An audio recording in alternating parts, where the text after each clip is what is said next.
Bartleby, the Scrivener. Herman Melville. I am a rather elderly man. The nature of my avocations for the last 30 years has brought me into more than ordinary contact with what would seem an interesting and somewhat singular set of men, of whom as yet nothing that I know of has ever been written. I mean the law copyists or scriveners. I have known very many of them, professionally and privately, and if I pleased, could relate divers histories, at which good-natured gentlemen might smile, and sentimental souls might weep. But I waive the biographies of all other scriveners for a few passages in the life of Bartleby, who was a scrivener of the strangest I ever saw or heard of. While of other law copyists I might write the complete life, of Bartleby nothing of that sort can be done.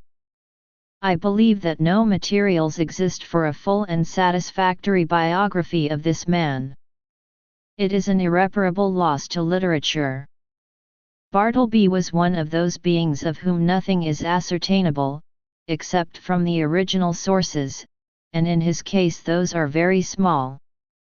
What my own astonished eyes saw of Bartleby, that is all I know of him, except, indeed, one vague report which will appear in the sequel. Ere introducing the Scrivener, as he first appeared to me, it is fit I make some mention of myself, my employees, my business, my chambers, and general surroundings, because some such description is indispensable to an adequate understanding of the chief character about to be presented. Imprimis, I am a man who, from his youth upwards, has been filled with a profound conviction that the easiest way of life is the best. Hence, though I belong to a profession proverbially energetic and nervous, even to turbulence, at times, yet nothing of that sort have I ever suffered to invade my peace. I am one of those unambitious lawyers who never addresses a jury, or in any way draws down public applause, but in the cool tranquility of a snug retreat, do a snug business among rich men's bonds and mortgages and title deeds. All who know me, consider me an eminently safe man. The late John Jacob Astor, a personage little given to poetic enthusiasm, had no hesitation in pronouncing my first grand point to be prudence, my next, method. I do not speak it in vanity, but simply record the fact, that I was not unemployed in my profession by the late John Jacob Astor, a name which, I admit, I love to repeat, for it hath a rounded and orbicular sound to it, and rings like unto bullion. I will freely add, that I was not insensible to the late John Jacob Astor's good opinion. Some time prior to the period at which this little history begins, my avocations had been largely increased. The good old office, now extinct in the state of New York, of a master in chancery, had been conferred upon me. It was not a very arduous office, but very pleasantly remunerative.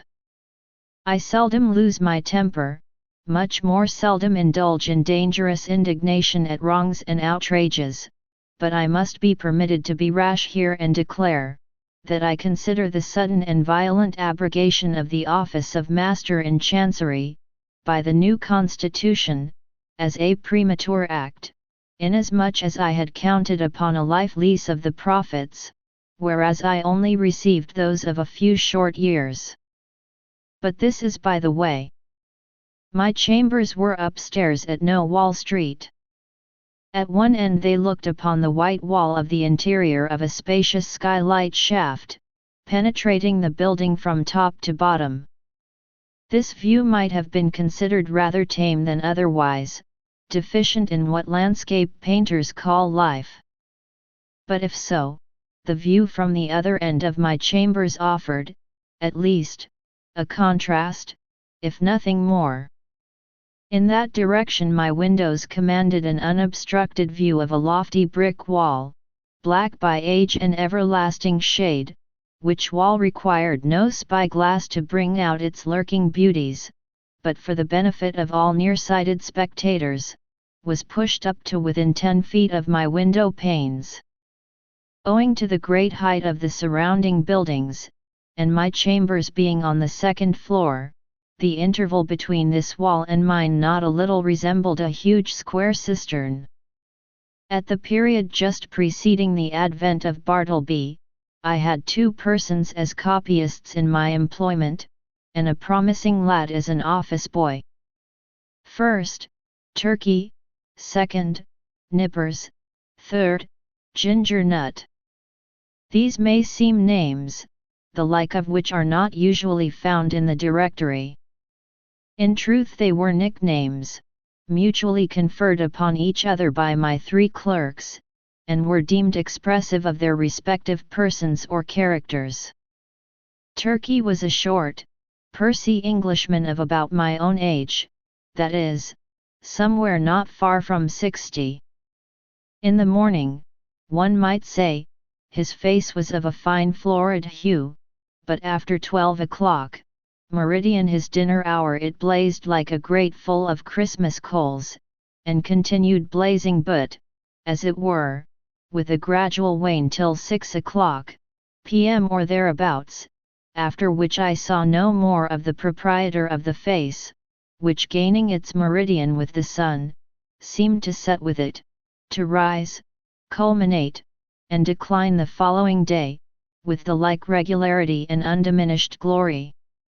There are many singular coincidences I have known in the course of my life, not the least among which was the fact, that exactly when Turkey displayed his fullest beams from his red and radiant countenance, just then, too, at that critical moment, began the daily period when I considered his business capacities as seriously disturbed for the remainder of the 24 hours.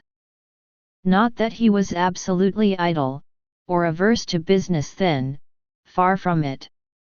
The difficulty was, he was apt to be altogether too energetic.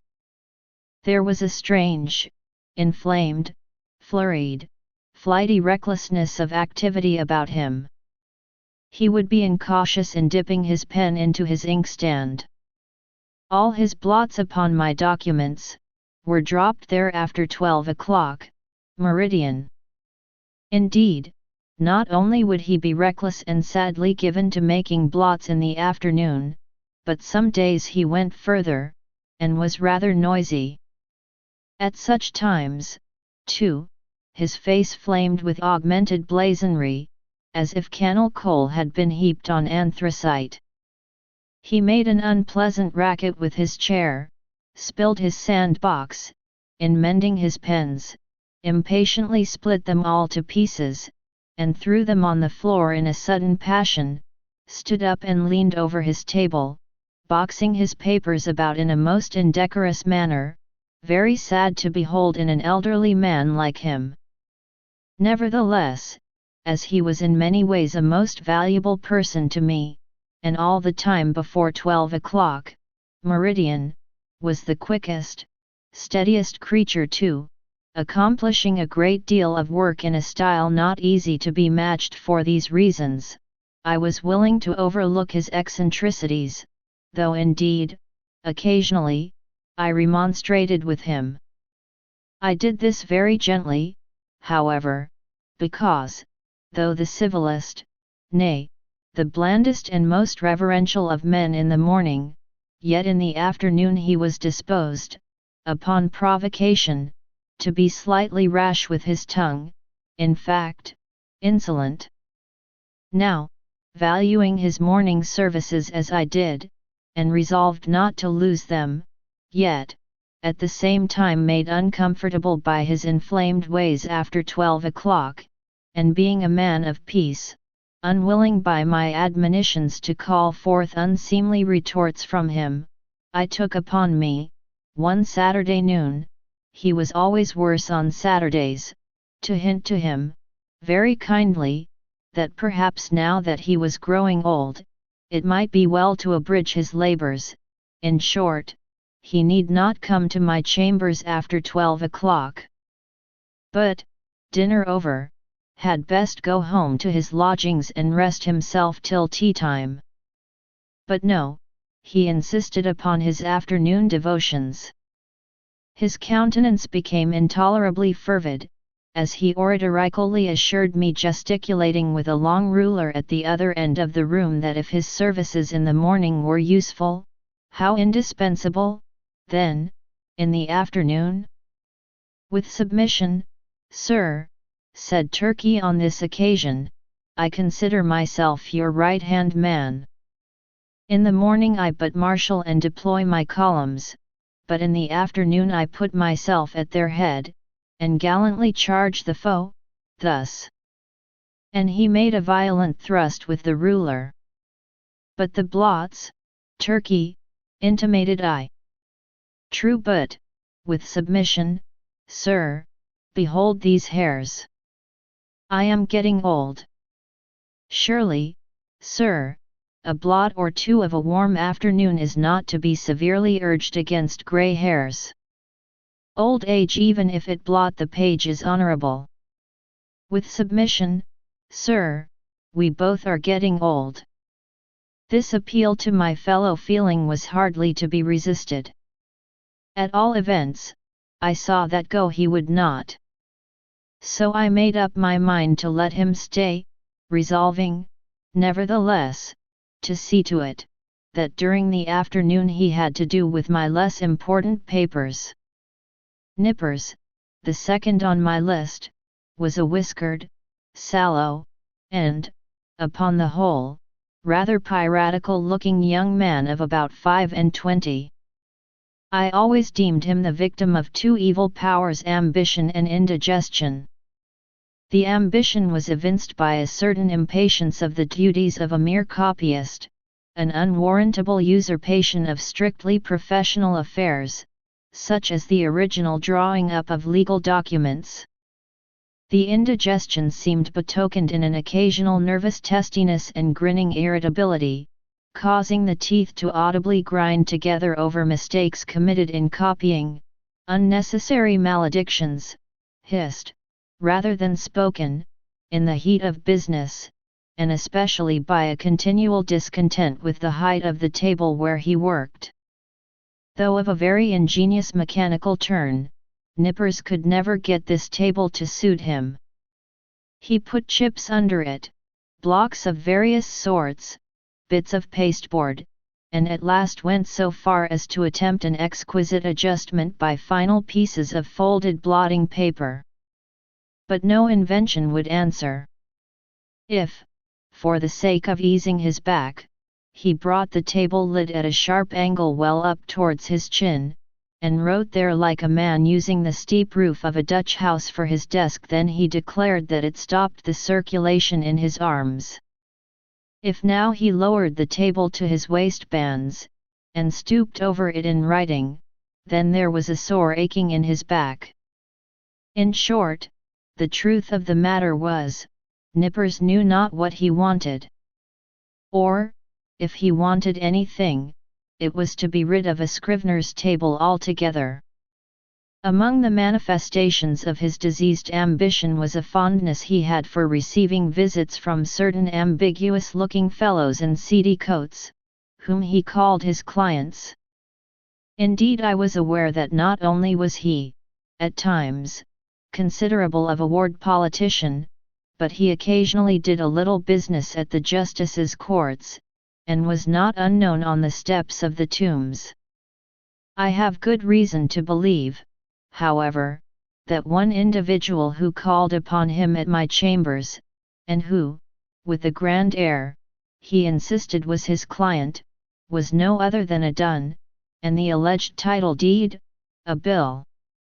But with all his failings, and the annoyances he caused me, Nippers, like his compatriot Turkey, was a very useful man to me, wrote a neat, swift hand, and, when he chose, was not deficient in a gentlemanly sort of deportment. Added to this, he always dressed in a gentlemanly sort of way, and so, incidentally, reflected credit upon my chambers. Whereas with respect to Turkey, I had much ado to keep him from being a reproach to me. His clothes were apt to look oily and smell of eating houses. He wore his pantaloons very loose and baggy in summer. His coats were execrable, his hat not to be handled. But while the hat was a thing of indifference to me, inasmuch as his natural civility and deference, as a dependent Englishman, always led him to doff it the moment he entered the room, yet his coat was another matter. Concerning his coats, I reasoned with him, but with no effect. The truth was, I suppose, that a man of so small an income could not afford to sport such a lustrous face and a lustrous coat at one and the same time. As Nippers once observed, Turkey's money went chiefly for red ink. One winter day I presented Turkey with a highly respectable-looking coat of my own, a padded grey coat, of a most comfortable warmth, and which buttoned straight up from the knee to the neck. I thought Turkey would appreciate the favour, and abate his rashness and obstreperousness of afternoons. But no. I verily believe that buttoning himself up in so downy and blanket-like a coat had a pernicious effect upon him, upon the same principle that too much oats are bad for horses. In fact, precisely as a restive horse is said to feel his oats, so Turkey felt his coat. It made him insolent. He was a man whom prosperity harmed. Though concerning the self-indulgent habits of Turkey I had my own private surmises, yet touching Nippers I was well persuaded that whatever might be his faults in other respects, he was, at least, a temperate young man. But indeed, nature herself seemed to have been his vintner, and at his birth charged him so thoroughly with an irritable, brandy-like disposition, that all subsequent potations were needless. When I consider how, amid the stillness of my chambers, Nippers would sometimes impatiently rise from his seat, and stooping over his table, spread his arms wide apart, seize the whole desk, and move it, and jerk it, with a grim, grinding motion on the floor, as if the table were a perverse voluntary agent, intent on thwarting and vexing him, I plainly perceive that for Nippers, brandy and water were altogether superfluous. It was fortunate for me that, owing to its peculiar cause indigestion, the irritability and consequent nervousness of Nippers were mainly observable in the morning, while in the afternoon he was comparatively mild. So that Turkey's paroxysms only coming on about 12 o'clock, I never had to do with their eccentricities at one time. Their fits relieved each other like guards. When Nippers was on, Turkey's was off, and vice versa. This was a good natural arrangement under the circumstances. Ginger Nut, the third on my list, was a lad some 12 years old. His father was a carman, ambitious of seeing his son on the bench instead of a cart, before he died. So he sent him to my office as student at law, errand boy, and cleaner and sweeper, at the rate of $1 a week. He had a little desk to himself, but he did not use it much. Upon inspection, the drawer exhibited a great array of the shells of various sorts of nuts. Indeed, to this quick-witted youth the whole noble science of the law was contained in a nutshell. Not the least among the employments of Ginger Nut, as well as one which he discharged with the most alacrity, was his duty as cake and apple purveyor for Turkey and Nippers. Copying law papers being proverbially dry, husky sort of business, my two Scriveners were fain to moisten their mouths very often with Spitzenbergs to be had at the numerous stalls nigh the custom house and post office. Also, they sent Ginger Nut very frequently for that peculiar cake, small, flat, round, and very spicy, after which he had been named by them. Of a cold morning when business was but dull, Turkey would gobble up scores of these cakes, as if they were mere wafers. Indeed, they sell them at the rate of 6 or 8 for a penny, the scrape of his pen blending with the crunching of the crisp particles in his mouth.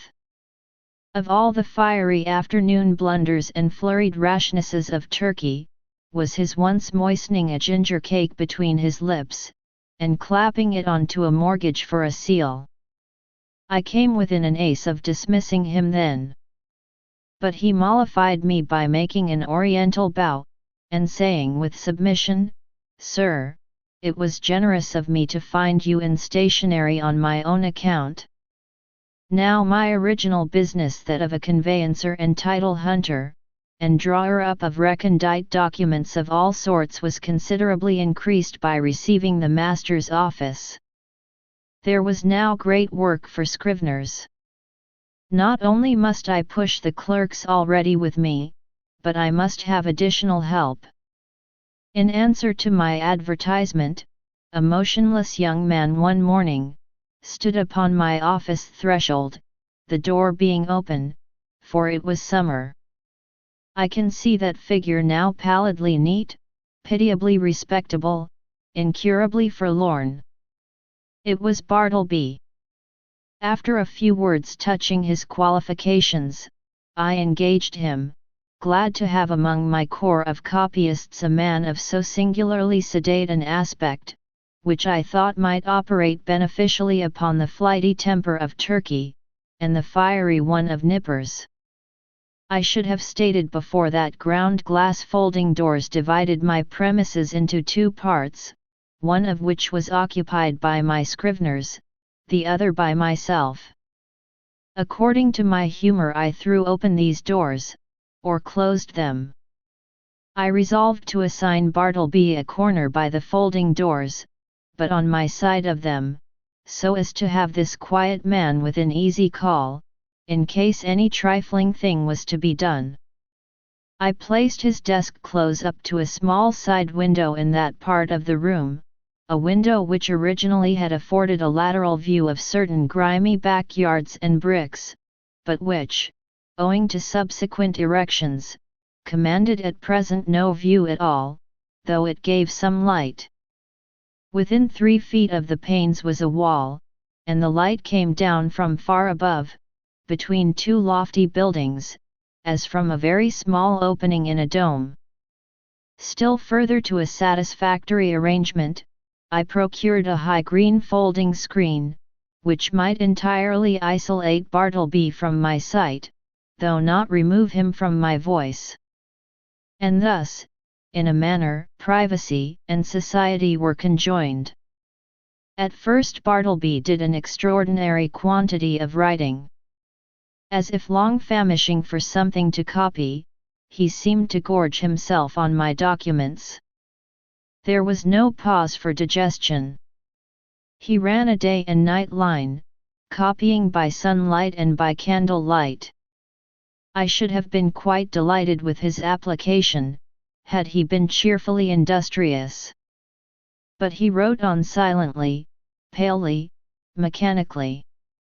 It is, of course, an indispensable part of a scrivener's business to verify the accuracy of his copy, word by word. Where there are 2 or more scriveners in an office, they assist each other in this examination, one reading from the copy, the other holding the original. It is a very dull, wearisome, and lethargic affair. I can readily imagine that to some sanguine temperaments it would be altogether intolerable. For example, I cannot credit that the meddlesome poet Byron would have contentedly sat down with Bartleby to examine a law document of, say 500 pages, closely written in a crimpy hand.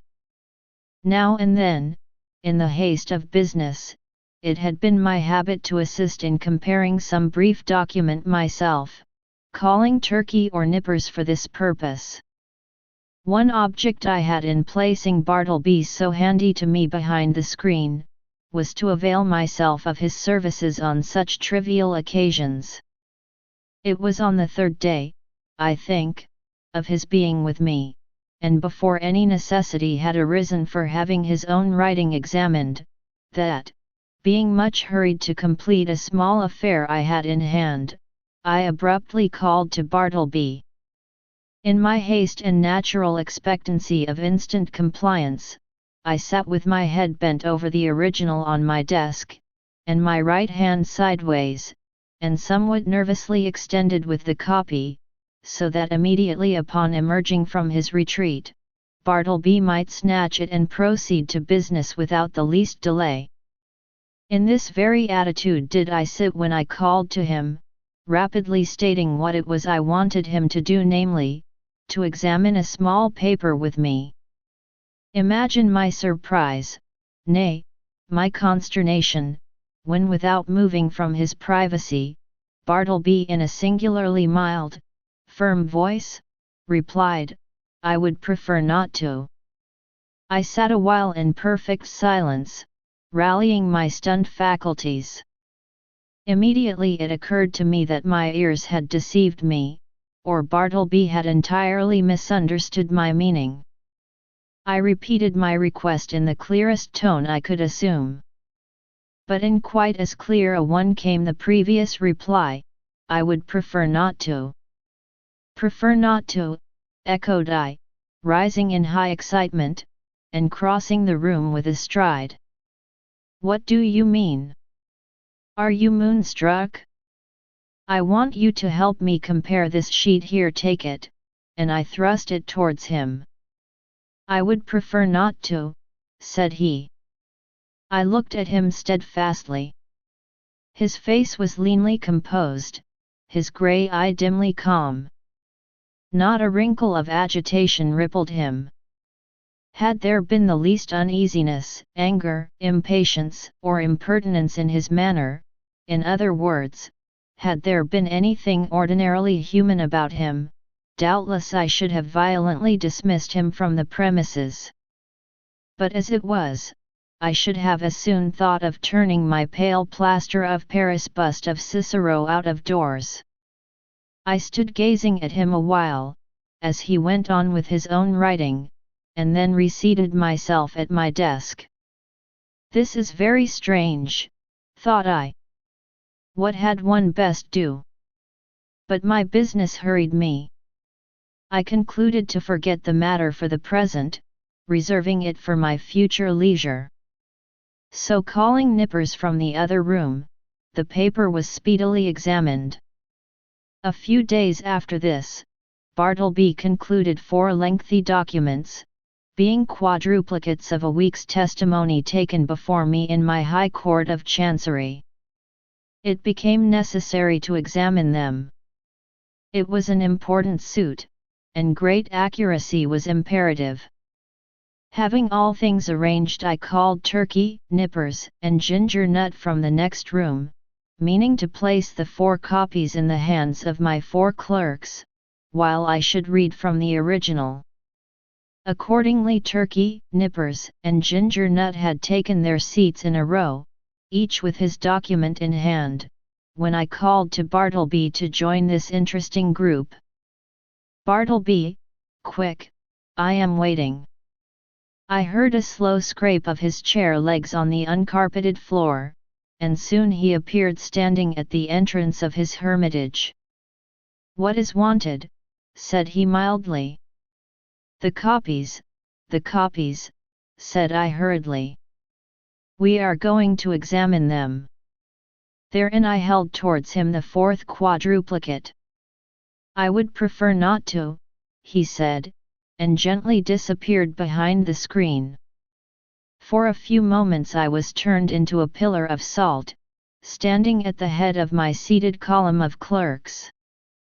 Recovering myself, I advanced towards the screen, and demanded the reason for such extraordinary conduct. "Why do you refuse?" "I would prefer not to." With any other man I should have flown outright into a dreadful passion, scorned all further words, and thrust him ignominiously from my presence. But there was something about Bartleby that not only strangely disarmed me, but in a wonderful manner touched and disconcerted me. I began to reason with him.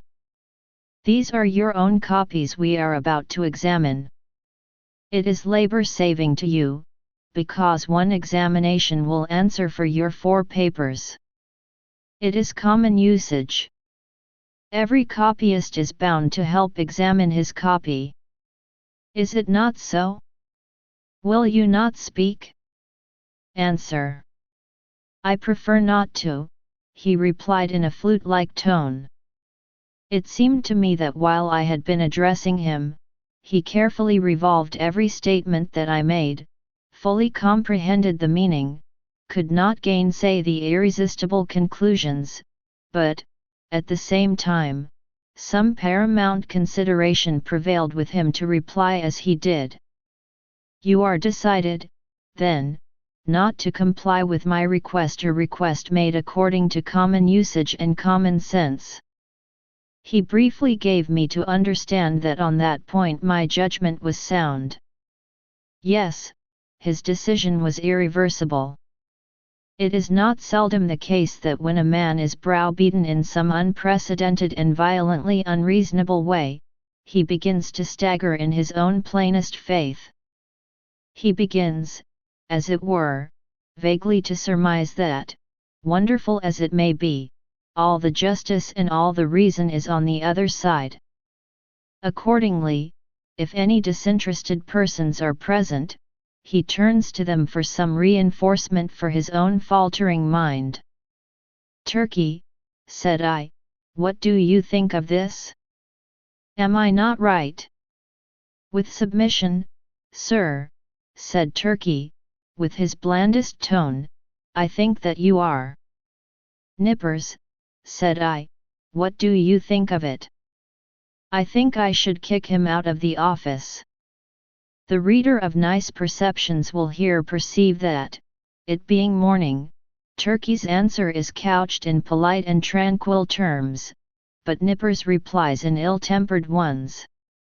Or, to repeat a previous sentence, Nippers' ugly mood was on duty and Turkey's off. Ginger Nut, said I, willing to enlist the smallest suffrage in my behalf, what do you think of it? I think, sir, he's a little loony, replied Ginger Nut with a grin. You hear what they say, said I, turning towards the screen, come forth and do your duty. But he vouchsafed no reply. I pondered a moment in sore perplexity. But once more business hurried me. I determined again to postpone the consideration of this dilemma to my future leisure. With a little trouble we made out to examine the papers without Bartleby, though at every page or two, Turkey deferentially dropped his opinion that this proceeding was quite out of the common, while Nippers, twitching in his chair with a dyspeptic nervousness, ground out between his set teeth occasional hissing maledictions against the stubborn oaf behind the screen. And for his, Nippers, part, this was the first and the last time he would do another man's business without pay. Meanwhile Bartleby sat in his hermitage, oblivious to everything but his own peculiar business there. Some days passed, the Scrivener being employed upon another lengthy work. His late remarkable conduct led me to regard his ways narrowly. I observed that he never went to dinner, indeed that he never went anywhere. As yet I had never of my personal knowledge known him to be outside of my office. He was a perpetual sentry in the corner. At about 11 o'clock though, in the morning, I noticed that Ginger Nut would advance toward the opening in Bartleby's screen, as if silently beckoned thither by a gesture invisible to me where I sat. The boy would then leave the office jingling a few pence, and reappear with a handful of ginger nuts which he delivered in the hermitage, receiving 2 of the cakes for his trouble. He lives, then, on ginger nuts, thought I, never eats a dinner, properly speaking, he must be a vegetarian then, but no, he never eats even vegetables, he eats nothing but ginger nuts. My mind then ran on in reveries concerning the probable effects upon the human constitution of living entirely on ginger nuts. Ginger nuts are so called because they contain ginger as one of their peculiar constituents, and the final flavoring one. Now what was ginger? A hot, spicy thing. Was Bartleby hot and spicy? Not at all. Ginger, then, had no effect upon Bartleby. Probably he preferred it should have none. Nothing so aggravates an earnest person as a passive resistance. If the individual so resisted be of a not inhumane temper, and the resisting one perfectly harmless in his passivity, then, in the better moods of the former, he will endeavor charitably to construe to his imagination what proves impossible to be solved by his judgment. Even so, for the most part, I regarded Bartleby and his ways. Poor fellow! Thought I, he means no mischief, it is plain he intends no insolence, his aspect sufficiently evinces that his eccentricities are involuntary. He is useful to me. I can get along with him. If I turn him away, the chances are he will fall in with some less indulgent employer, and then he will be rudely treated, and perhaps driven forth miserably to starve. Yes.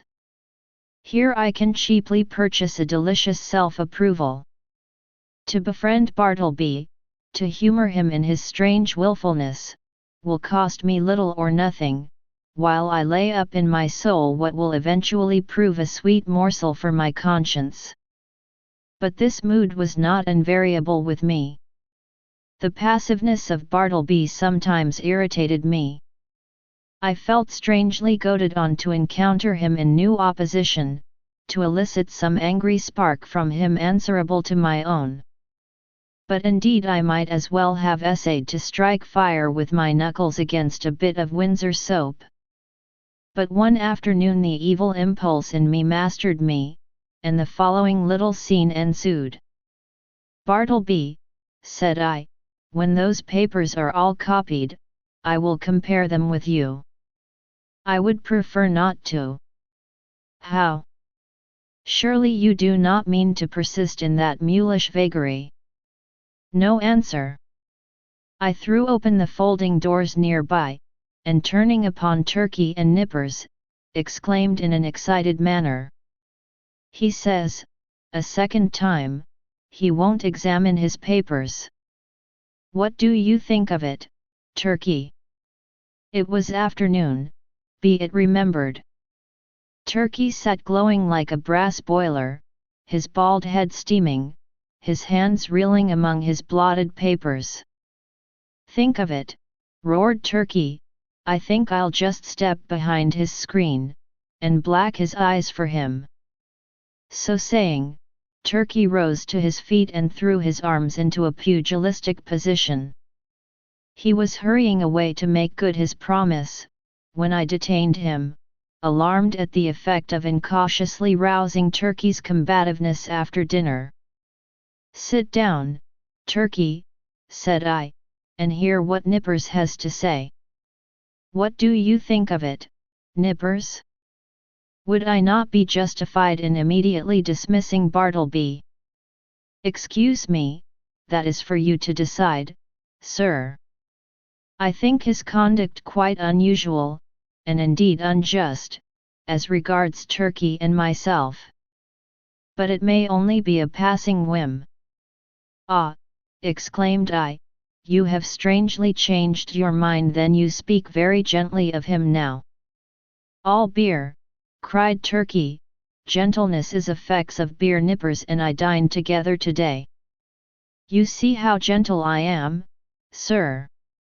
Shall I go and black his eyes?" "You refer to Bartleby, I suppose?" "No, not today, Turkey," I replied, "pray, put up your fists." I closed the doors, and again advanced towards Bartleby. I felt additional incentives tempting me to my fate. I burned to be rebelled against again. I remembered that Bartleby never left the office.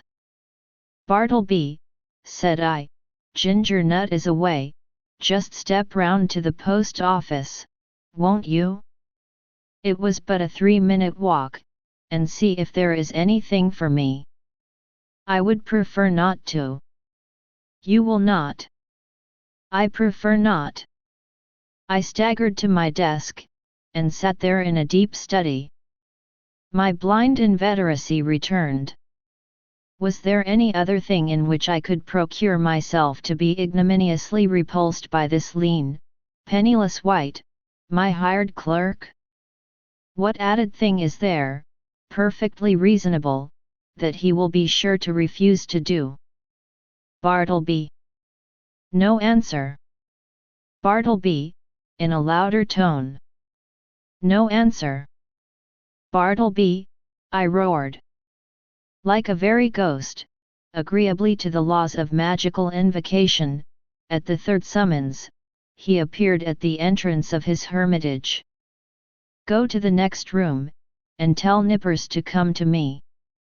"I prefer not to," he respectfully and slowly said, and mildly disappeared. "Very good, Bartleby," said I, in a quiet sort of serenely severe self-possessed tone, intimating the unalterable purpose of some terrible retribution very close at hand. At the moment I half intended something of the kind. But upon the whole, as it was drawing towards my dinner hour, I thought it best to put on my hat and walk home for the day, suffering much from perplexity and distress of mind. Shall I acknowledge it? The conclusion of this whole business was, that it soon became a fixed fact of my chambers, that a pale young Scrivener, by the name of Bartleby, and a desk there, that he copied for me at the usual rate of 4 cents a folio, 100 words, but he was permanently exempt from examining the work done by him, that duty being transferred to Turkey and Nippers, one of compliment doubtless to their superior acuteness. Moreover, said Bartleby was never on any account to be dispatched on the most trivial errand of any sort, and that even if entreated to take upon him such a matter, it was generally understood that he would prefer not to. In other words, that he would refuse point blank. As days passed on, I became considerably reconciled to Bartleby. His steadiness, his freedom from all dissipation, his incessant industry, except when he chose to throw himself into a standing reverie behind his screen, his great stillness, his unalterableness of demeanor under all circumstances, made him a valuable acquisition.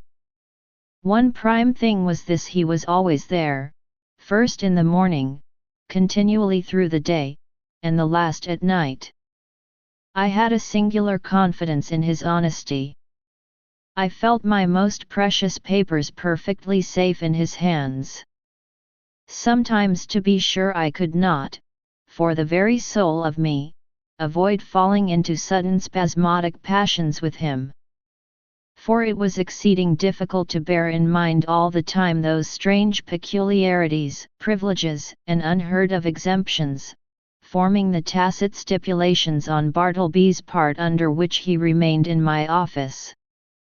Now and then, in the eagerness of dispatching pressing business, I would inadvertently summon Bartleby, in a short, rapid tone, to put his finger, say, on the incipient tie of a bit of red tape with which I was about compressing some papers. Of course, from behind the screen the usual answer, "I prefer not to," was sure to come, and then, how could a human creature with the common infirmities of our nature, refrain from bitterly exclaiming upon such perverseness, such unreasonableness? However, every added repulse of this sort which I received only tended to lessen the probability of my repeating the inadvertence.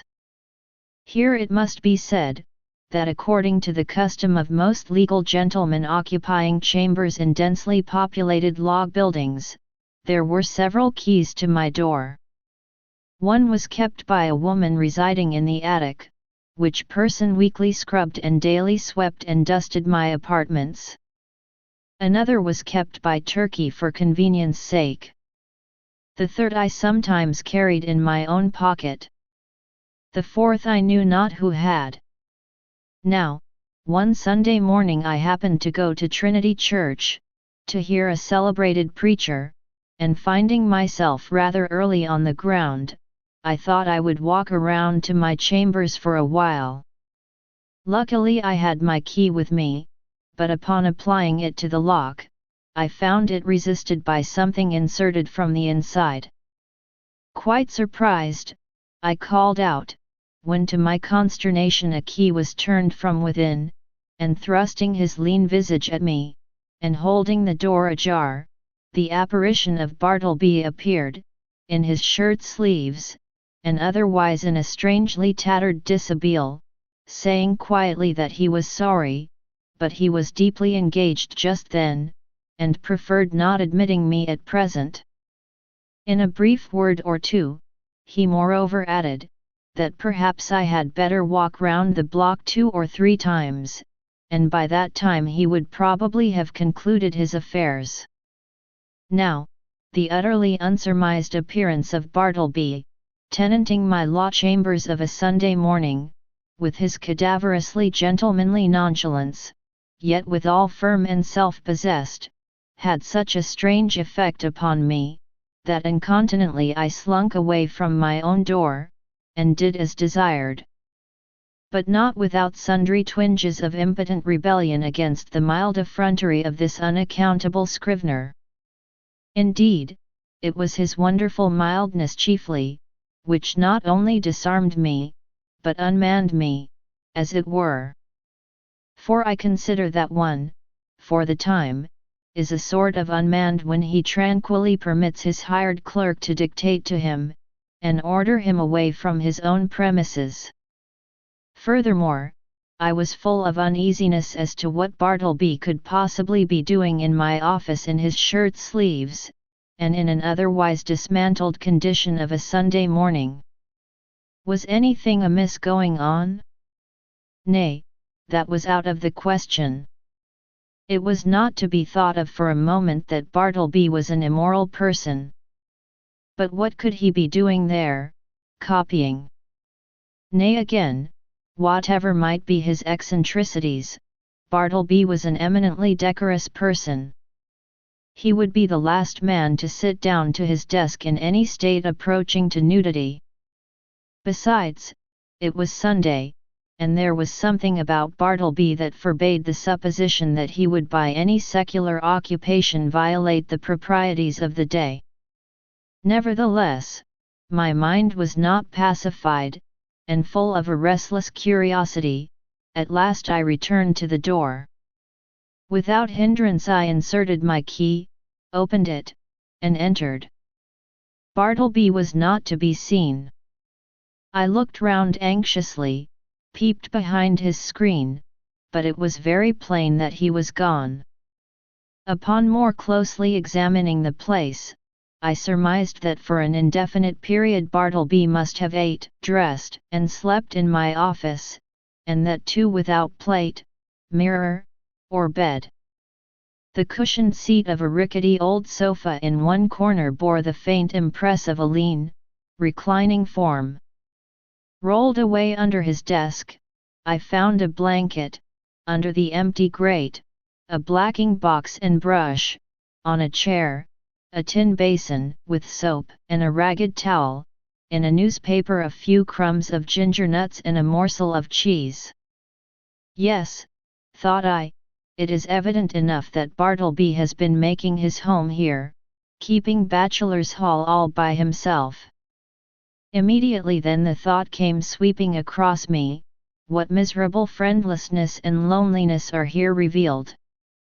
His poverty is great, but his solitude, how horrible! Think of it.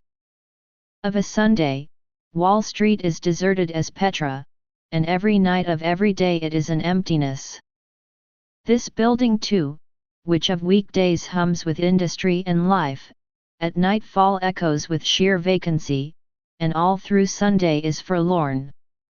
And here Bartleby makes his home, sole spectator of a solitude which he has seen all populous, a sort of innocent and transformed Marius brooding among the ruins of Carthage. For the first time in my life a feeling of overpowering stinging melancholy seized me. Before, I had never experienced aught but a not unpleasing sadness. The bond of a common humanity now drew me irresistibly to gloom. A fraternal melancholy. For both I and Bartleby were sons of Adam. I remembered the bright silks and sparkling faces I had seen that day, in gala trim, swan-like sailing down the Mississippi of Broadway, and I contrasted them with the pallid copyist, and thought to myself, ah, happiness courts the light, so we deem the world is gay, but misery hides aloof, so we deem that misery there is none. These sad fancyings, chimeras, doubtless, of a sick and silly brain led on to other and more special thoughts, concerning the eccentricities of Bartleby. Presentiments of strange discoveries hovered round me. The Scrivener's pale form appeared to me laid out, among uncaring strangers, in its shivering winding sheet. Suddenly I was attracted by Bartleby's closed desk, the key in open sight left in the lock. I mean no mischief, seek the gratification of no heartless curiosity, thought I. Besides, the desk is mine, and its contents too, so I will make bold to look within. Everything was methodically arranged, the papers smoothly placed. The pigeonholes were deep, and removing the files of documents, I groped into their recesses. Presently I felt something there, and dragged it out. It was an old bandana handkerchief, heavy and knotted. I opened it, and saw it was a savings bank.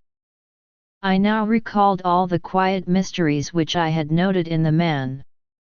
I remembered that he never spoke but to answer, that though at intervals he had considerable time to himself, yet I had never seen him reading, no, not even a newspaper, that for long periods he would stand looking out, at his pale window behind the screen, upon the dead brick wall. I was quite sure he never visited any refectory or eating house, while his pale face clearly indicated that he never drank beer like turkey, or tea and coffee even, like other men, that he never went anywhere in particular that I could learn, never went out for a walk, unless indeed that was the case at present, that he had declined telling who he was, or whence he came, or whether he had any relatives in the world, that though so thin and pale, he never complained of ill health. And more than all, I remembered a certain unconscious air of pallid, how shall I call it, of pallid haughtiness, say, or rather an austere reserve about him, which had positively awed me into my tame compliance with his eccentricities, when I had feared to ask him to do the slightest incidental thing for me, even though I might know, from his long-continued motionlessness, that behind his screen he must be standing in one of those dead-wall reveries of his. Revolving all these things, and coupling them with the recently discovered fact that he made my office his constant abiding place and home, and not forgetful of his morbid moodiness, revolving all these things, a prudential feeling began to steal over me. My first emotions had been those of pure melancholy and sincerest pity, but just in proportion as the forlornness of Bartleby grew and grew to my imagination, did that same melancholy merge into fear, that pity into repulsion. So true it is, and so terrible too, that up to a certain point the thought or sight of misery enlists our best affections, but, in certain special cases, beyond that point it does not. They are who would assert that invariably this is owing to the inherent selfishness of the human heart. It rather proceeds from a certain hopelessness of remedying excessive and organic ill. To a sensitive being, pity is not seldom pain. And when at last it is perceived that such pity cannot lead to effectual succor, common sense bids the soul rid of it. What I saw that morning persuaded me that the Scrivener was the victim of innate and incurable disorder. I might give alms to his body, but his body did not pain him, it was his soul that suffered, and his soul I could not reach. I did not accomplish the purpose of going to Trinity Church that morning. Somehow, the things I had seen disqualified me for the time from church going. I walked homeward, thinking what I would do with Bartleby. Finally, I resolved upon this: I would put certain calm questions to him the next morning, touching his history, etc., and if he declined to answer them openly and unreservedly, and I supposed he would prefer not, then to give him a $20 bill over and above whatever I might owe him, and tell him his services were no longer required, but that if in any other way I could assist him, I would be happy to do so, especially if he desired to return to his native place, wherever that might be. I would willingly help to defray the expenses. Moreover, if, after reaching home, he found himself at any time in want of aid, a letter from him would be sure of a reply. The next morning came. "Bartleby," said I, gently calling to him behind his screen. No reply. "Bartleby," said I, in a still gentler tone, "come here, I am not going to ask you to do anything you would prefer not to do, I simply wish to speak to you." Upon this he noiselessly slid into view. "Will you tell me, Bartleby, where you were born?" "I would prefer not to." "Will you tell me anything about yourself?" "I would prefer not to." "But what reasonable objection can you have to speak to me? I feel friendly towards you." He did not look at me while I spoke, but kept his glance fixed upon my bust of Cicero, which as I then sat, was directly behind me, some 6 inches above my head. "What is your answer, Bartleby?" said I, after waiting a considerable time for a reply, during which his countenance remained immovable, only there was the faintest conceivable tremor of the white attenuated mouth. "At present I prefer to give no answer," he said, and retired into his hermitage. It was rather weak in me, I confess, but his manner on this occasion nettled me. Not only did there seem to lurk in it a certain calm disdain, but his perverseness seemed ungrateful, considering the undeniable good usage and indulgence he had received from me. Again I sat ruminating what I should do. Mortified as I was at his behavior, and resolved as I had been to dismiss him when I entered my offices, nevertheless I strangely felt something superstitious knocking at my heart, and forbidding me to carry out my purpose, and denouncing me for a villain if I dared to breathe one bitter word against this forlornest of mankind. At last, familiarly drawing my chair behind his screen, I sat down and said, "Bartleby, never mind then about revealing your history, but let me entreat you, as a friend, to comply as far as may be with the usages of this office.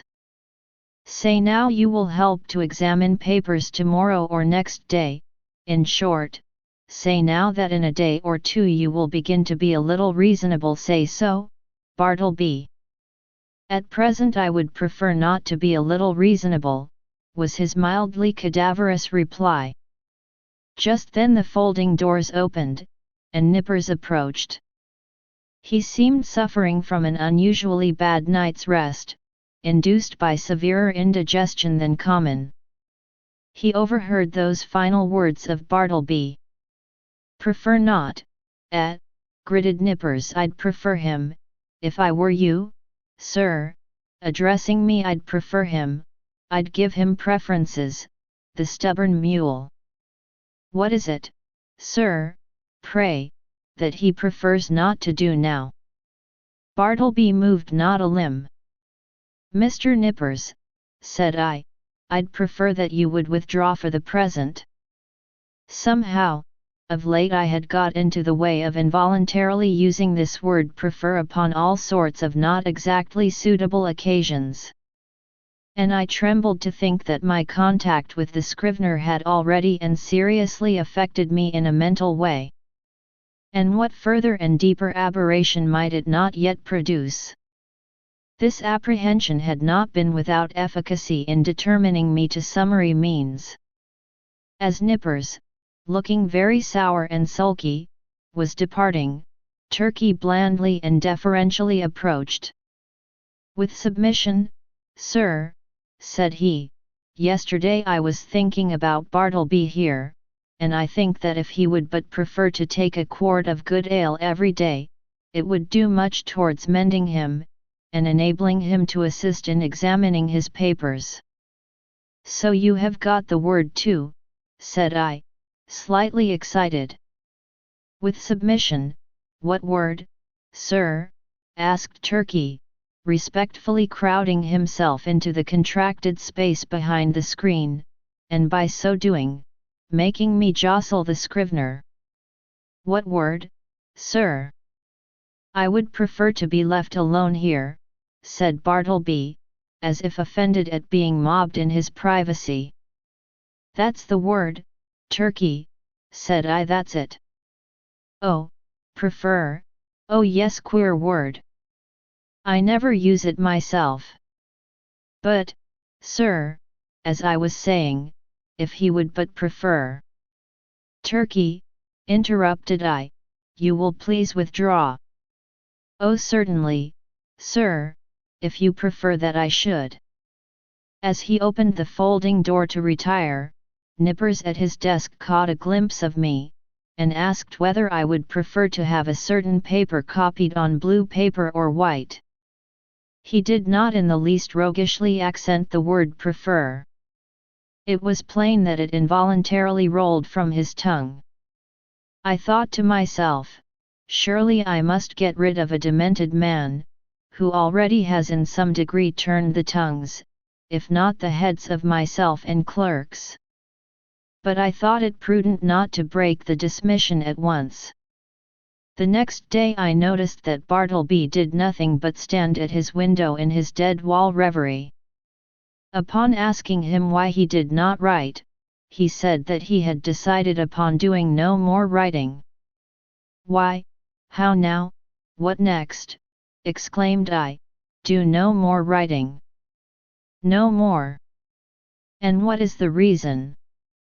Do you not see the reason for yourself? He indifferently replied. I looked steadfastly at him, and perceived that his eyes looked dull and glazed. Instantly it occurred to me, that his unexampled diligence in copying by his dim window for the first few weeks of his stay with me might have temporarily impaired his vision. I was touched. I said something in condolence with him. I hinted that of course he did wisely in abstaining from writing for a while, and urged him to embrace that opportunity of taking wholesome exercise in the open air. This, however, he did not do. A few days after this, my other clerks being absent, and being in a great hurry to dispatch certain letters by the mail, I thought that, having nothing else earthly to do, Bartleby would surely be less inflexible than usual, and carry these letters to the post office. But he blankly declined. So, much to my inconvenience, I went myself. Still added days went by. Whether Bartleby's eyes improved or not, I could not say. To all appearance, I thought they did. But when I asked him if they did, he vouchsafed no answer. At all events, he would do no copying. At last, in reply to my urgings, he informed me that he had permanently given up copying. "What?" exclaimed I. "Suppose your eyes should get entirely well, better than ever before, would you not copy then?" "I have given up copying," he answered, and slid aside. He remained as ever, a fixture in my chamber. Nay, if that were possible, he became still more of a fixture than before. What was to be done? He would do nothing in the office. Why should he stay there? In plain fact, he had now become a millstone to me, not only useless as a necklace, but afflictive to bear. Yet I was sorry for him. I speak less than truth when I say that, on his own account, he occasioned me uneasiness. If he would but have named a single relative or friend, I would instantly have written, and urged their taking the poor fellow away to some convenient retreat. But he seemed alone, absolutely alone in the universe. A bit of wreck in the mid-Atlantic. At length, necessities connected with my business tyrannized over all other considerations. Decently as I could, I told Bartleby that in 6 days' time he must unconditionally leave the office. I warned him to take measures, in the interval, for procuring some other abode. I offered to assist him in this endeavour, if he himself would but take the first step towards a removal. "And when you finally quit me, Bartleby," added I shall see that you go not away entirely unprovided. 6 days from this hour, remember." At the expiration of that period, I peeped behind the screen, and lo! Bartleby was there. I buttoned up my coat, balanced myself, advanced slowly towards him, touched his shoulder, and said, "The time has come, you must quit this place. I am sorry for you, here is money, but you must go." "I would prefer not," he replied, with his back still towards me. "You must." He remained silent. Now I had an unbounded confidence in this man's common honesty. He had frequently restored to me sixpences and shillings carelessly dropped upon the floor, for I am apt to be very reckless in such shirt-button affairs. The proceeding then which followed will not be deemed extraordinary. "Bartleby," said I owe you $12 on account, here are 32, the odd 20 are yours, will you take it?" And I handed the bills towards him. But he made no motion. "I will leave them here then," putting them under a weight on the table. Then taking my hat and cane and going to the door, I tranquilly turned and added, "After you have removed your things from these offices, Bartleby, you will of course lock the door since every one is now gone for the day but you, and if you please, slip your key underneath the mat, so that I may have it in the morning. I shall not see you again, so good-bye to you.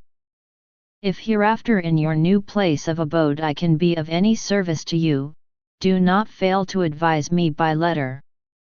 Good-bye, Bartleby, and fare you well." But he answered not a word. Like the last column of some ruined temple, he remained standing mute and solitary in the middle of the otherwise deserted room.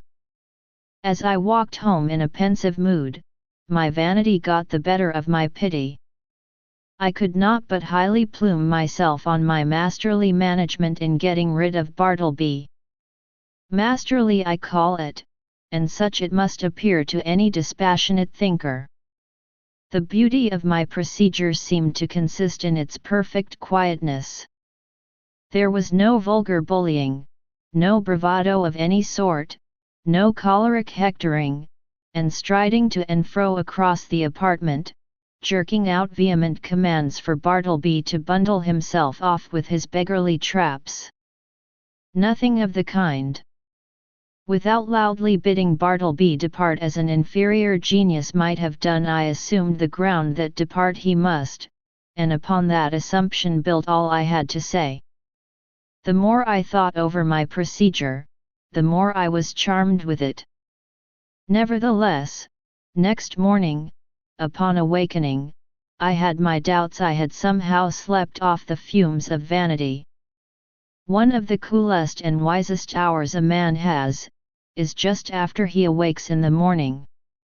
My procedure seemed as sagacious as ever, but only in theory. How it would prove in practice, there was the rub.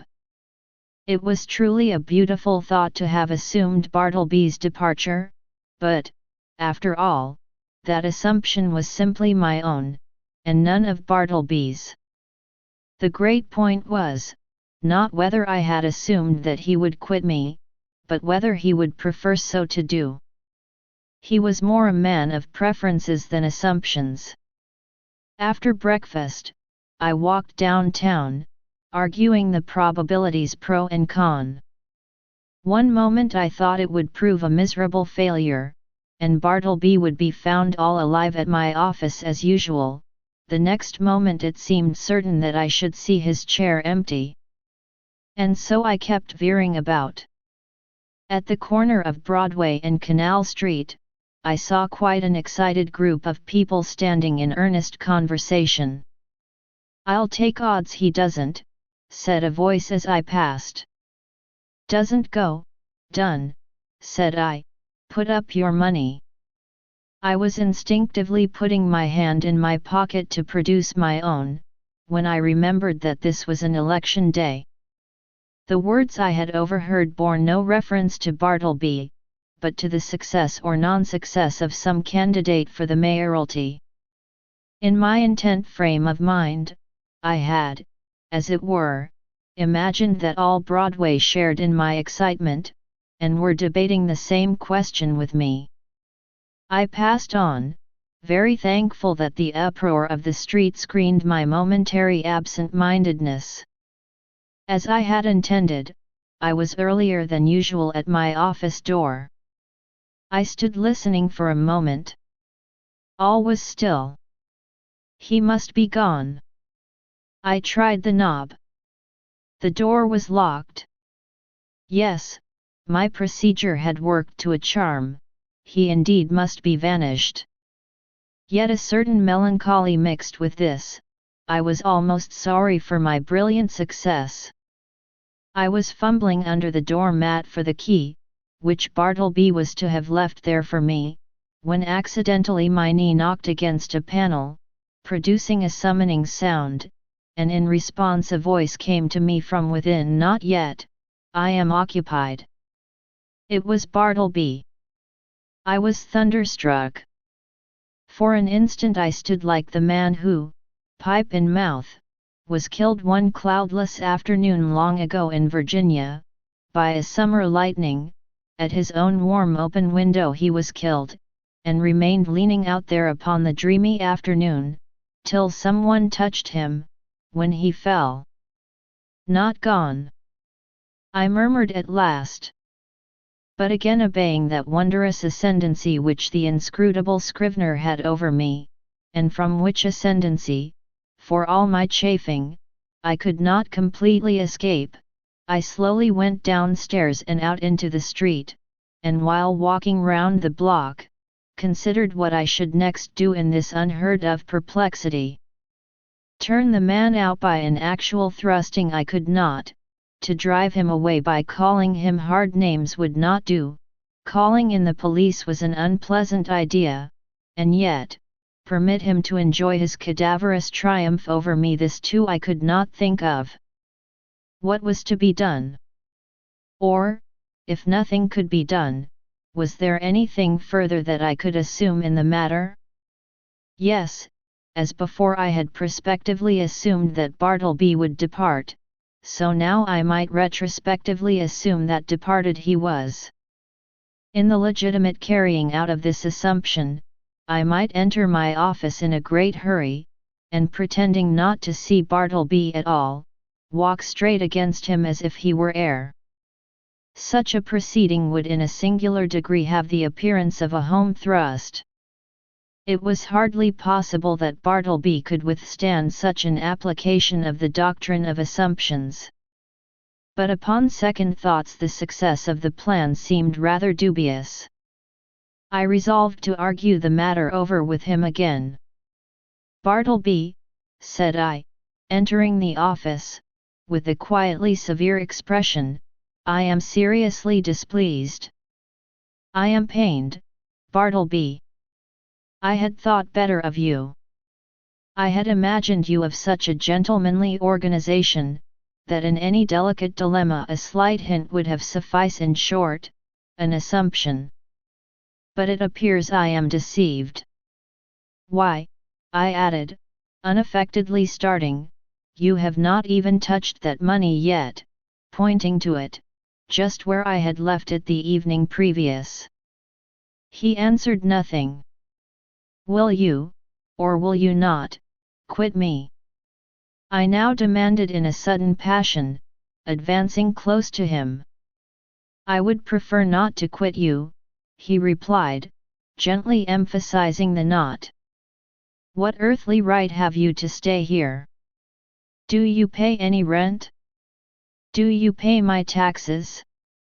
Or is this property yours?" He answered nothing. "Are you ready to go on and write now? Are your eyes recovered? Could you copy a small paper for me this morning? Or help examine a few lines? Or step round to the post office? In a word, will you do anything at all, to give a coloring to your refusal to depart the premises?" He silently retired into his hermitage. I was now in such a state of nervous resentment that I thought it but prudent to check myself at present from further demonstrations. Bartleby and I were alone. I remembered the tragedy of the unfortunate Adams and the still more unfortunate Colt in the solitary office of the latter, and how poor Colt, being dreadfully incensed by Adams, and imprudently permitting himself to get wildly excited, was at unawares hurried into his fatal act, an act which certainly no man could possibly deplore more than the actor himself. Often it had occurred to me in my ponderings upon the subject, that had that altercation taken place in the public street, or at a private residence, it would not have terminated as it did.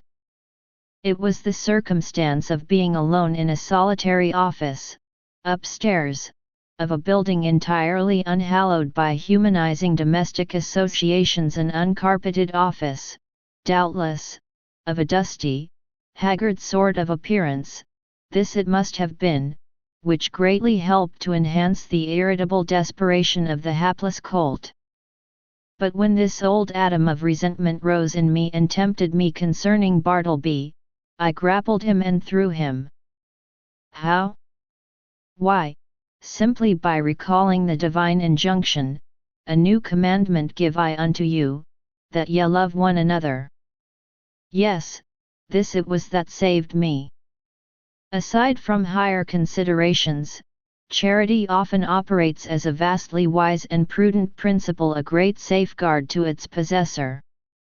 Men have committed murder for jealousy's sake, and anger's sake, and hatred's sake, and selfishness' sake, and spiritual pride's sake, but no man that ever I heard of, ever committed a diabolical murder for sweet charity's sake. Mere self-interest, then, if no better motive can be enlisted, should, especially with high-tempered men, prompt all beings to charity and philanthropy. At any rate, upon the occasion in question, I strove to drown my exasperated feelings towards the Scrivener by benevolently construing his conduct. Poor fellow, thought I, he don't mean anything, and besides, he has seen hard times, and ought to be indulged. I endeavored also immediately to occupy myself, and at the same time to comfort my despondency. I tried to fancy that in the course of the morning, at such time as might prove agreeable to him, Bartleby, of his own free accord, would emerge from his hermitage, and take up some decided line of march in the direction of the door. But no. 12:30 came, Turkey began to glow in the face, overturn his inkstand, and become generally obstreperous. Nippers abated down into quietude and courtesy, Ginger Nut munched his noon apple, and Bartleby remained standing at his window in one of his profoundest dead-wall reveries. Will it be credited? Ought I to acknowledge it? That afternoon I left the office without saying one further word to him.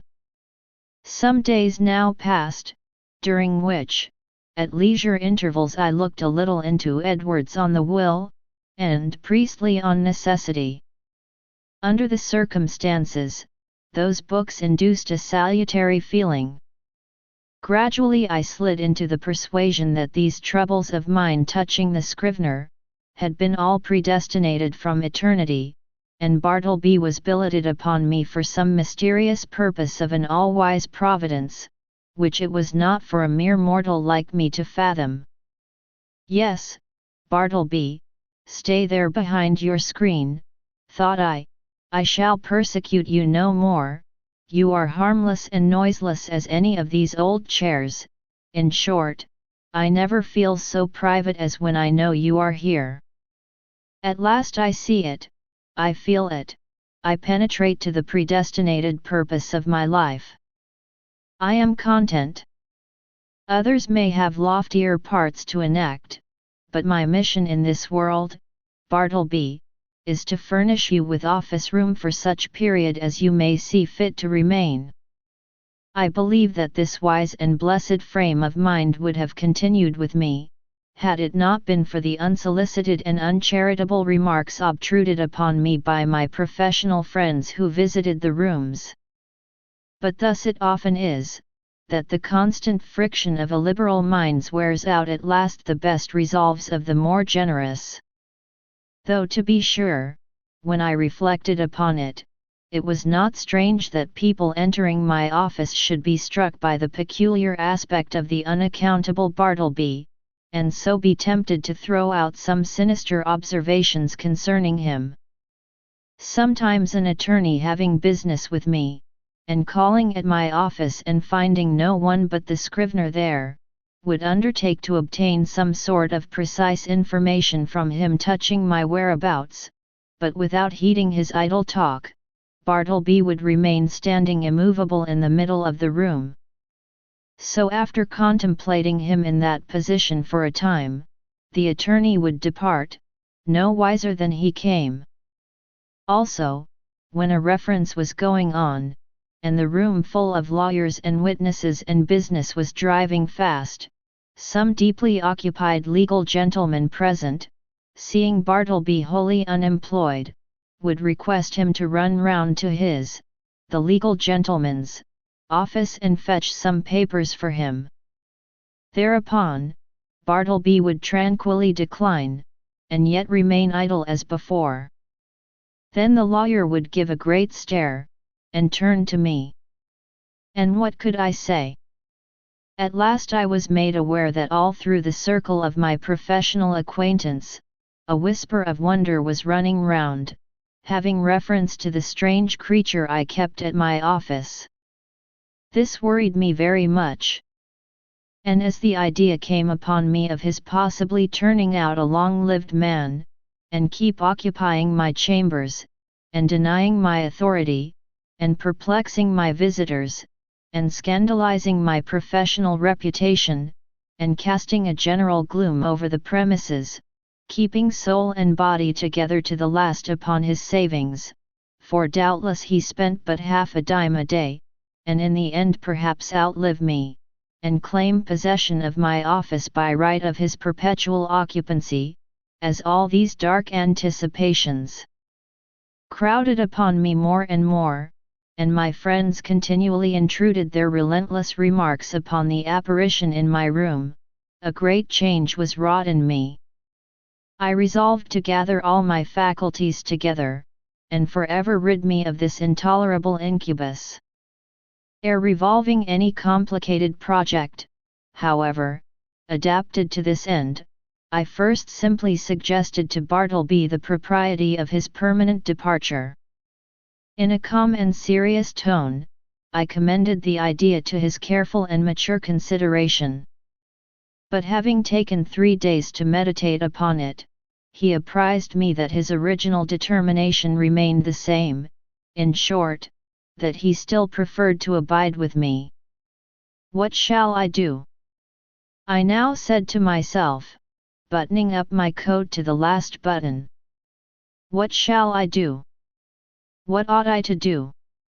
What does conscience say I should do with this man, or rather ghost? Rid myself of him, I must. Go, he shall. But how? You will not thrust him, the poor, pale, passive mortal, you will not thrust such a helpless creature out of your door? You will not dishonor yourself by such cruelty? No, I will not, I cannot do that. Rather would I let him live and die here, and then mason up his remains in the wall. What then will you do? For all your coaxing, he will not budge. Bribes he leaves under your own paperweight on your table. In short, it is quite plain that he prefers to cling to you. Then something severe, something unusual must be done. What? Surely you will not have him collared by a constable, and commit his innocent pallor to the common jail? And upon what ground could you procure such a thing to be done? A vagrant, is he? What? He a vagrant, a wanderer, who refuses to budge? It is because he will not be a vagrant, then, that you seek to count him as a vagrant. That is too absurd. No visible means of support, there I have him. Wrong again, for indubitably he does support himself, and that is the only unanswerable proof that any man can show of his possessing the means so to do. No more then. Since he will not quit me, I must quit him. I will change my offices, I will move elsewhere, and give him fair notice, that if I find him on my new premises I will then proceed against him as a common trespasser. Acting accordingly, next day I thus addressed him: I find these chambers too far from the city hall, the air is unwholesome. In a word, I propose to remove my offices next week, and shall no longer require your services. I tell you this now, in order that you may seek another place. He made no reply, and nothing more was said. On the appointed day I engaged carts and men, proceeded to my chambers, and having but little furniture, everything was removed in a few hours. Throughout, the Scrivener remained standing behind the screen, which I directed to be removed the last thing. It was withdrawn, and being folded up like a huge folio, left him the motionless occupant of a naked room. I stood in the entry watching him a moment, while something from within me upbraided me. I re-entered, with my hand in my pocket and my heart in my mouth. Goodbye, Bartleby, I am going goodbye, and God some way bless you, and take that, slipping something in his hand. But it dropped upon the floor, and then strange to say I tore myself from him whom I had so longed to be rid of. Established in my new quarters, for a day or two I kept the door locked, and started at every footfall in the passages. When I returned to my rooms after any little absence, I would pause at the threshold for an instant, and attentively listen, ere applying my key. But these fears were needless. Bartleby never came nigh me. I thought all was going well, when a perturbed-looking stranger visited me, inquiring whether I was the person who had recently occupied rooms at No Wall Street. Full of forebodings, I replied that I was. Then, sir, said the stranger, who proved a lawyer, you are responsible for the man you left there. He refuses to do any copying, he refuses to do anything, he says he prefers not to, and he refuses to quit the premises. I am very sorry, sir, said I, with assumed tranquility, but an inward tremor, but, really, the man you allude to is nothing to me. He is no relation or apprentice of mine, that you should hold me responsible for him. In mercy's name, who is he? I certainly cannot inform you. I know nothing about him. Formerly I employed him as a copyist, but he has done nothing for me now for some time past. I shall settle him then. Good morning, sir. Several days passed, and I heard nothing more, and though I often felt a charitable prompting to call at the place and see poor Bartleby, yet a certain squeamishness of I know not what withheld me. All is over with him, by this time, thought I at last, when through another week no further intelligence reached me. But coming to my room the day after, I found several persons waiting at my door in a high state of nervous excitement. "That's the man, here he comes," cried the foremost one, whom I recognized as the lawyer who had previously called upon me alone. "You must take him away, sir, at once," cried a portly person among them, advancing upon me, and whom I knew to be the landlord of No Wall Street. "These gentlemen, my tenants, cannot stand it any longer. Mr. B," pointing to the lawyer, "has turned him out of his room, and he now persists in haunting the building generally, sitting upon the banisters of the stairs by day, and sleeping in the entry by night. Everybody is concerned, clients are leaving the offices, some fears are entertained of a mob. Something you must do, and that without delay." Aghast at this torrent, I fell back before it, and would fain have locked myself in my new quarters. In vain I persisted that Bartleby was nothing to me no more than to any one else. In vain I was the last person known to have anything to do with him, and they held me to the terrible account. Fearful then of being exposed in the papers, as one person present obscurely threatened, I considered the matter, and at length said, that if the lawyer would give me a confidential interview with the Scrivener, in his, the lawyer's, own room, I would that afternoon strive my best to rid them of the nuisance they complained of.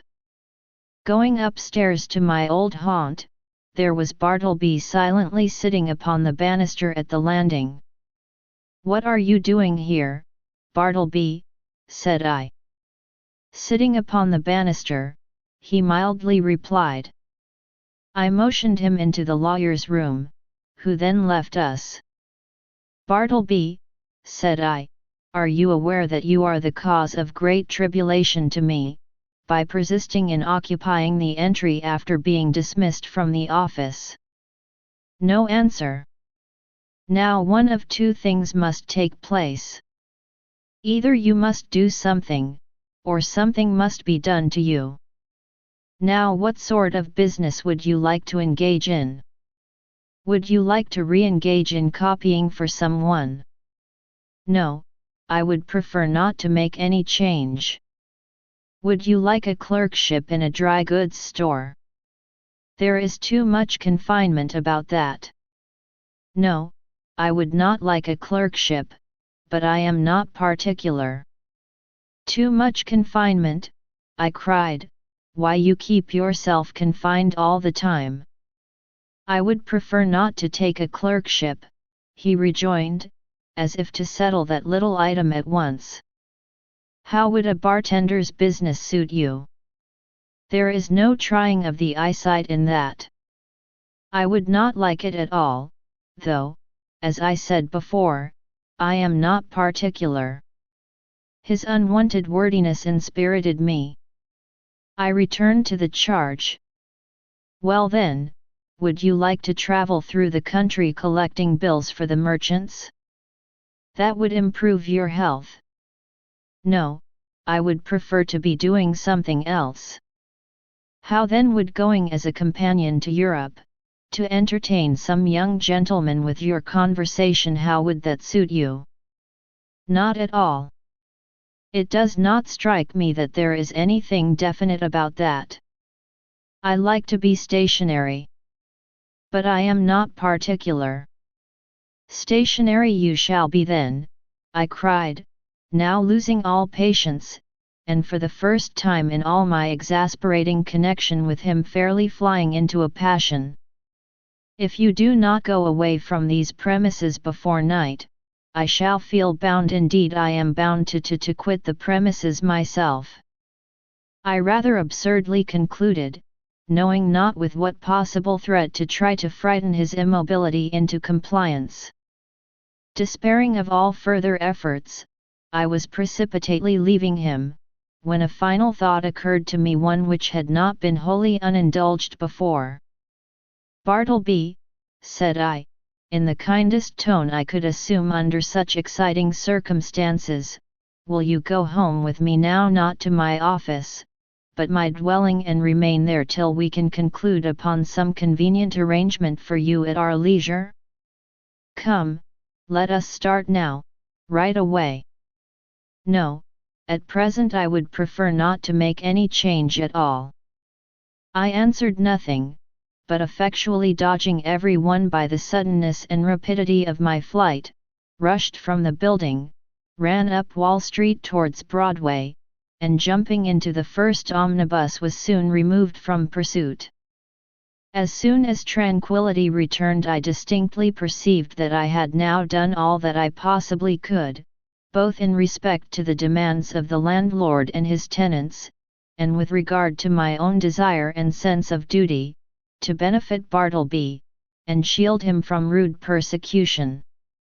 I now strove to be entirely carefree and quiescent, and my conscience justified me in the attempt, though indeed it was not so successful as I could have wished. So fearful was I of being again hunted out by the incensed landlord and his exasperated tenants, that, surrendering my business to Nippers, for a few days I drove about the upper part of the town and through the suburbs, in my rockaway, crossed over to Jersey City and Hoboken, and paid fugitive visits to Manhattanville and Astoria. In fact, I almost lived in my rockaway for the time. When again I entered my office, lo, a note from the landlord lay upon the desk. I opened it with trembling hands. It informed me that the writer had sent to the police, and had Bartleby removed to the Tombs as a vagrant. Moreover, since I knew more about him than anyone else, he wished me to appear at that place, and make a suitable statement of the facts. These tidings had a conflicting effect upon me. At first I was indignant, but at last almost approved. The landlord's energetic, summary disposition had led him to adopt a procedure which I do not think I would have decided upon myself, and yet as a last resort, under such peculiar circumstances, it seemed the only plan. As I afterwards learned, the poor Scrivener, when told that he must be conducted to the Tombs, offered not the slightest obstacle, but in his pale unmoving way, silently acquiesced. Some of the compassionate and curious bystanders joined the party, and headed by one of the constables arm in arm with Bartleby, the silent procession filed its way through all the noise and heat and joy of the roaring thoroughfares at noon. The same day I received the note I went to the Tombs, or to speak more properly, the halls of justice. Seeking the right officer, I stated the purpose of my call, and was informed that the individual I described was indeed within. I then assured the functionary that Bartleby was a perfectly honest man, and greatly to be compassionate, however unaccountably eccentric. I narrated all I knew, and closed by suggesting the idea of letting him remain in as indulgent confinement as possible till something less harsh might be done, though indeed I hardly knew what. At all events, if nothing else could be decided upon, the almshouse must receive him. I then begged to have an interview. Being under no disgraceful charge, and quite serene and harmless in all his ways, they had permitted him freely to wander about the prison, and especially in the enclosed grass-platted yard thereof. And so I found him there, standing all alone in the quietest of the yards, his face towards a high wall, while all around, from the narrow slits of the jail windows, I thought I saw peering out upon him the eyes of murderers and thieves. "Bartleby! I know you," he said, without looking round, "and I want nothing to say to you." "It was not I that brought you here, Bartleby," said I, keenly pained at his implied suspicion. "And to you, this should not be so vile a place. Nothing reproachful attaches to you by being here. And see, it is not so sad a place as one might think. Look, there is the sky, and here is the grass." "I know where I am," he replied, but would say nothing more, and so I left him. As I entered the corridor again, a broad meat-like man, in an apron, accosted me, and jerking his thumb over his shoulder said, "Is that your friend?" "Yes." "Does he want to starve?" "If he does, let him live on the prison fare, that's all." "Who are you?" asked I, not knowing what to make of such an unofficially speaking person in such a place. "I am the grub man. Such gentlemen as have friends here, hire me to provide them with something good to eat." "Is this so?" said I, turning to the turnkey. He said it was. "Well then," said I, slipping some silver into the grub man's hands, for so they called him. "I want you to give particular attention to my friend there, let him have the best dinner you can get. And you must be as polite to him as possible." "Introduce me, will you?" said the grub man, looking at me with an expression which seemed to say he was all impatience for an opportunity to give a specimen of his breeding. Thinking it would prove of benefit to the Scrivener, I acquiesced, and asking the grub man his name, went up with him to Bartleby. "Bartleby, this is Mr. Cutlets, you will find him very useful to you." "Your servant, sir, your servant," said the grub man, making a low salutation behind his apron. "Hope you find it pleasant here, sir, spacious grounds, cool apartments, sir, hope you'll stay with us some time, try to make it agreeable.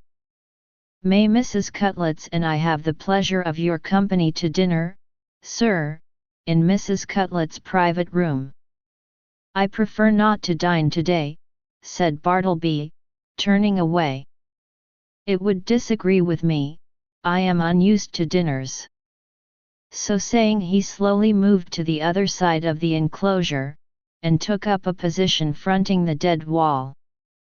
"How's this?" said the grub man, addressing me with a stare of astonishment. "He's odd, ain't he?"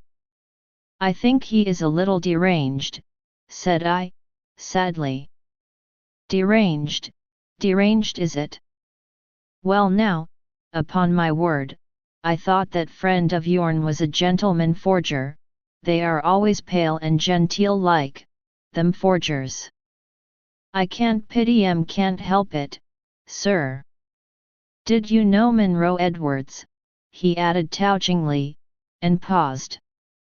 Then, laying his hand pityingly on my shoulder, sighed, "He died of consumption at Sing Sing." "So you weren't acquainted with Monroe?" "No, I was never socially acquainted with any forgers. But I cannot stop longer. Look to my friend yonder.